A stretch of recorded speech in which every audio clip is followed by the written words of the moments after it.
Hi hello welcome back to my channel. இது அடுத்த வீட்டு அடுப்பங்கரையில் இன்றைக்கி ஒரு சூப்பரான ரெசிபி கேப்சிகம் முட்டை தோசை என்னோடய ஸ்டைலில் எப்படி செய்யலான்னு பார்க்கலாமா? அதுக்கு முதல்ல கேரட் கேப்சிகம் எல்லாம் நல்லா புதுசாக கட் பண்ணி எடுத்துக்கணும். நல்லா ஸ்க்யூபாக கட் பண்ணி எடுத்துக்கணும். ஒரு கேரட், ஒரு கேப்சிகம், அப்புறம் ஒரு ஆனியன். இது ஒரு 4 தோசைக்கு ஆன அளவு கட் பண்ணி நல்லா புதுசாக கட் பண்ணி எடுத்துக்கணும்.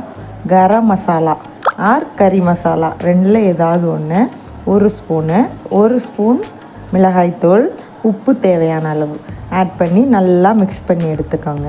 நம்ம ஆட் பண்ண வெஜிடபிள்ஸ் எல்லாம் தனியாக இது மாதிரி கட் பண்ணி ஒரு பிளேட்டில் எடுத்துக்கணும். கொஞ்சம் நல்ல ஒரு மொத்தமான தோசையாக ஊற்றிக்கோங்க. ஊத்தாப்பம் மாதிரி ஊற்றி எடுத்துக்கோங்க. ஊற்றினதுக்கப்புறம் நல்லா ஸ்ப்ரெட் பண்ணிவிட்டு இதுக்கு நெய் தான் ஆட் பண்ணணும். நெய் ஆட் பண்ணால் தான் ஃப்ளேவர் சூப்பராக இருக்கும். நீங்கள் உங்களுக்கு தேவைப்பட்டால் வேறு ஃப்ளேவர் அந்த நெய் பிடிக்கலன்னா வேறு ஆயில் யூஸ் பண்ணிக்கோங்க. ஆனால் இதுக்கு நெய் தான் அட்டகாசமாக இருக்கும்.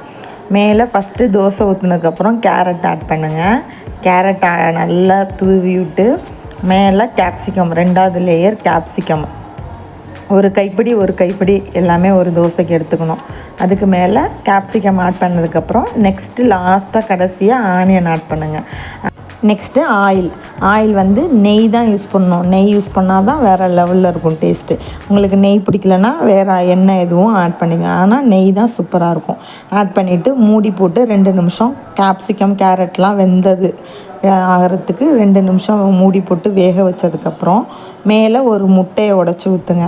ஊற்றிட்டு நல்லா ஸ்ப்ரெட் பண்ணி எடுத்துகிட்டு நம்ம கலந்து வச்சுருக்க மசாலாவை மலைச்சாரல் மாதிரியும் போடலாம். இது மாதிரி நல்லா தூவியும் விடலாம். நிறைய தூவி எடுத்தால் சூப்பராக இருக்கும். 2 சைடும் திருப்பி வேக வச்சா எடுத்தோம்னா அட்டகாசமான முட்டை குடமிளகாய் தோசை தயார். கண்டிப்பாக ட்ரை பண்ணி பாருங்கள்.